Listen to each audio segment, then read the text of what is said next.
Pay close attention to this stretch of highway. It's the kind of place most of us pass every day. Empty, quiet, harmless. But on the early morning of June 2nd, 1991, along the California Coast Highway near Newport Beach, something happened that no one would understand for years. A young woman, bright, beautiful, and full of life, vanished without a trace. Her car was found abandoned on the shoulder, the hood up, as if she'd just stopped for a moment to fix something. Her purse still inside, her keys gone. And from that moment on, silence. No witnesses, no struggle, just an empty car on the side of the road, headlights still on, doors locked from the outside. What no one realized then was that this ordinary roadside scene marked the beginning of one of Southern California's most chilling mysteries, one that would take 3 long years to unravel, stretching from the beaches of Newport to the quiet mountain towns of Arizona. And when the truth finally came out, it was discovered not through confession or investigation, but by accident. Because 3 years later, a painter doing routine work at a storage facility stumbled upon something that would change everything. A mysterious freezer, sealed shut and hidden behind boxes. Inside was the answer to what happened to 23-year-old Denise Huber.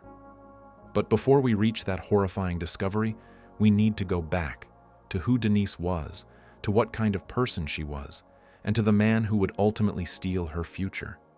Because, like so many cases we cover, this story doesn't start with evil. It starts with kindness, with trust, with a woman who had no reason to think that driving home from a concert that night would be the last thing she ever did. Before she became the focus of nightly news reports and missing posters, Denise Huber was simply Denise, the kind of person whose smile could change the mood of an entire room.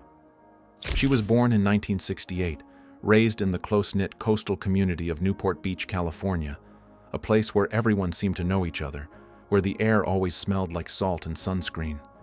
Her parents, Denis and Ione Huber, often described her as their sunshine, a daughter full of laughter, kindness, and dreams that seemed endless.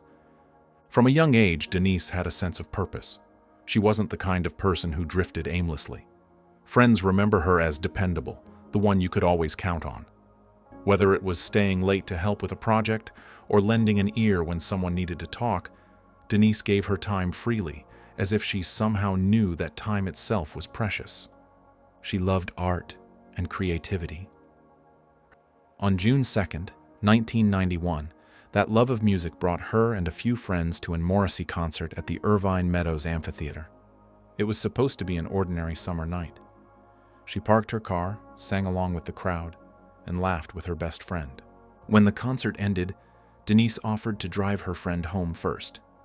They chatted the whole way, making plans for the week ahead. Then, sometime after 2 a.m., Denise began the short drive back to her parents' house.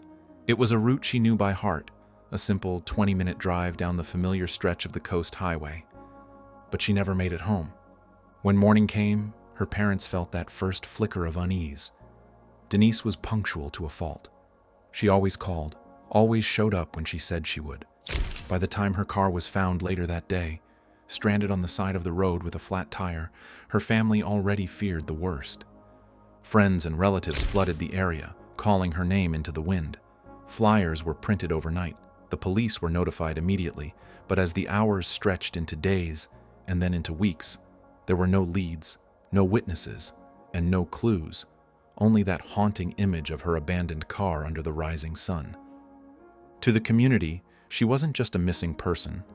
She was their Denise, the waitress who remembered your order, the friend who stayed in touch long after college, the daughter who called every night just to say, "I love you." And it's that image, the life, the warmth, the promise, that makes what happened next all the more devastating. Because while Denise's loved ones searched endlessly, the man responsible was already hiding in plain sight, and no one could have imagined the darkness he carried with him. When the name John Famalaro first appeared in the investigation, most people in Newport Beach didn't recognize it. He wasn't a local celebrity, not even someone who stood out. To neighbors, he was just another man keeping to himself, polite, quiet, and unremarkable. And that's often how these stories begin. Born in 1957, John Famalaro grew up in Southern California, the eldest of three brothers. On the surface, his childhood seemed stable, middle class, suburban, normal. But those who knew him later in life would describe something else. A man who was always slightly detached, emotionally muted, as if he were living life behind a pane of glass. By his late 20s, John had built what looked like a respectable life. He worked as a house painter, owned a small business, and even had a reputation for being dependable. He was the kind of man who'd show up early for a job, who paid attention to detail, traits that made him seem trustworthy. But beneath that facade, something darker was growing. Former acquaintances remembered how he would oscillate between charm and control. One described him as polite but intense, like he was holding something back. Another recalled how John could fixate on small things, a comment, a gesture, or a woman's rejection. Things most people would forget by morning. Still, no one thought of him as dangerous. In the early 1990s, he began renting a storage unit in Prescott, Arizona, about 400 miles from Newport Beach. He told people it was for business supplies, paint cans, tools, equipment. Nothing unusual. But later, investigators would realize that this unit, quiet, padlocked, anonymous, had become his private world. And yet back in California, his behavior was already showing cracks. He grew increasingly reclusive, stopped maintaining relationships, and was often seen driving late at night. When neighbors tried to make small talk, he'd smile awkwardly, then retreat into his garage. There he spent hours tinkering, moving boxes, rearranging something. Police records later revealed small but telling incidents, minor disputes, confrontations, strange comments that hinted at obsession. But none of it seemed enough to draw attention, and certainly not enough to warn anyone that this man would one day become the subject of a nationwide manhunt. Because to the world, John Famalaro was still invisible.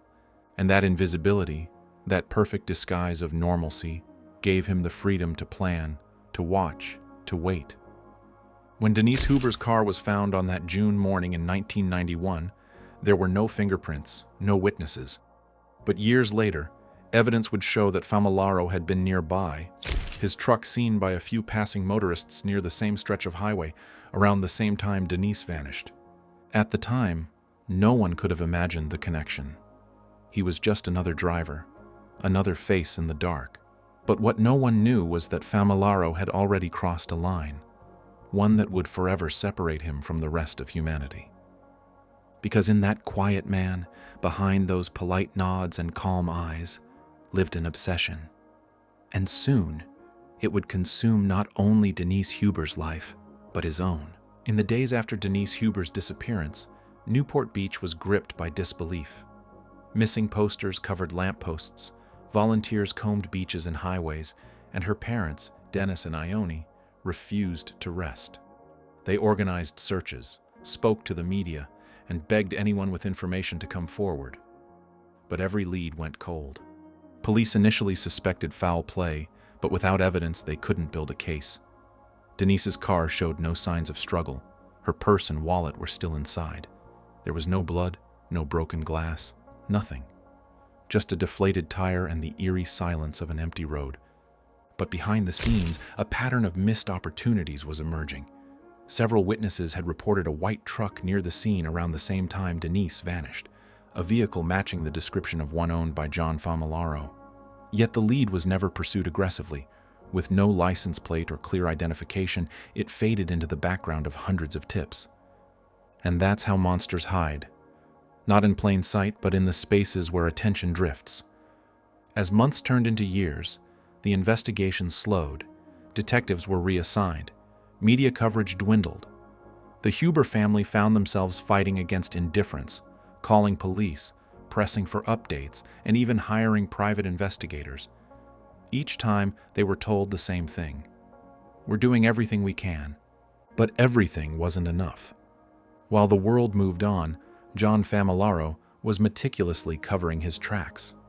After Denise's abduction, he left California, retreating into the quiet isolation of Prescott, Arizona, where he'd rented his now infamous storage unit. Locals there described him as private, slightly odd, but polite. He told one neighbor he'd moved to get away from the chaos. In reality, he was hiding something unimaginable. For nearly 3 years, that storage unit remained untouched. Famalaro lived a solitary life, painting houses, keeping to himself, and avoiding questions. And yet, there were warning signs, moments when the mask slipped. In California, Denise's parents continued to push for answers. They wrote letters to senators, appeared on local TV, and kept their daughter's memory alive in every way possible. But behind the heartbreak was quiet outrage. Outrage at a system that had grown passive. Because when a young woman vanishes, time is everything. Leads fade, evidence disappears, memories blur. And by the time someone decided to re-examine the case in earnest, 3 full years had passed. By then, Famalaro's secret, sealed behind metal doors and hidden under layers of deception, had begun to rot away, both literally and metaphorically. And then, in a twist no one could have predicted, the truth would finally surface. Not because of a brilliant detective or new technology, but because of pure coincidence. A painter, just doing his job, would stumble upon a freezer that shouldn't have been there. And inside that freezer was Denise. The discovery would horrify investigators and finally answer a question that had haunted her family for years. But the horror of what they found, and what it revealed about the man who'd taken her, would shake even the most seasoned officers. It was July 1994, a scorching afternoon in Prescott, Arizona. The air was thick with heat and the smell of paint. A man named Jeff Fisher, a local house painter, had been hired to do some work at a private property storage lot owned by John Famalaro. He expected nothing more than another routine job, a few hours of sanding, repainting, and leaving before dark. But as he moved through the cluttered garage, he noticed something strange. At the back of the storage space stood a large, commercial-grade freezer, sealed shut with industrial padlocks. It was plugged into a generator, even though the building itself had power. The generator was running, humming quietly, as if whatever was inside needed to stay frozen at all costs. Curious, Fisher tried to move it, but the freezer was unusually heavy, far heavier than any equipment he'd ever seen. And the smell, faint but undeniable, something metallic, something wrong. He didn't open it. Instead, uneasy, he contacted the local police. Within hours, detectives from the Prescott Police Department arrived. They questioned Famalaro, who seemed oddly composed, insisting it was just old meat. But something about his demeanor didn't sit right. His responses were calm, too calm. And when he refused permission to open the freezer, that was all they needed. A warrant was issued. Officers returned later that day, pried open the lock, and lifted the lid. What they found inside would shock even veteran investigators. Wrapped carefully in plastic and duct tape, surrounded by layers of trash bags and insulation, lay the body of a young woman. Her features were preserved by the freezing temperature, frozen in time, as if she had been waiting for someone to finally find her. The tag on the freezer's manufacturer label read, "Property of John Famalaro." When investigators traced the vehicle registration and fingerprints, the match came quickly. The remains were identified as Denise Huber, missing since 1991. After 3 long years, the mystery that had haunted California finally had an answer. But the horror was only beginning. Inside the same storage space, police found a blood-stained hammer, handcuffs, and tape, tools that told a story of control and violence. They also discovered Denise's personal belongings, her driver's license, jewelry, and clothing, meticulously kept almost like trophies. Investigators described the scene as organized, deliberate, and deeply disturbing. Everything had been placed with precision, as if Famalaro had planned not just the act itself, but how it would be hidden. When police arrested him, he didn't resist. He simply watched as they led him away, expressionless. Neighbors stared from their driveways, struggling to process that the quiet man who painted their homes had been hiding a secret so monstrous, so calculated. Later, during questioning, Famalaro offered no explanation, no remorse, no motive. He invoked his right to silence. Detectives said it was like speaking to a wall. Back in California, when news reached the Huber family, their world stopped. The discovery was both devastating and relieving. Closure, but at an unbearable cost. After 3 years of not knowing, they finally had their answer. But it wasn't the one any parent should ever receive. The freezer that held Denise's body became a symbol of lost time, failed leads, and a justice system that had looked away too soon. And yet this discovery marked the beginning of something else, the pursuit of justice that would finally bring Denise's killer to court. When John Famalaro was arrested in July of 1994, it marked the end of one chapter. But for the Huber family, the real struggle was just beginning. He was extradited back to California to stand trial for the kidnapping and murder of 23-year-old Denise Huber. The prosecution described the crime as cold, calculated, and sadistic.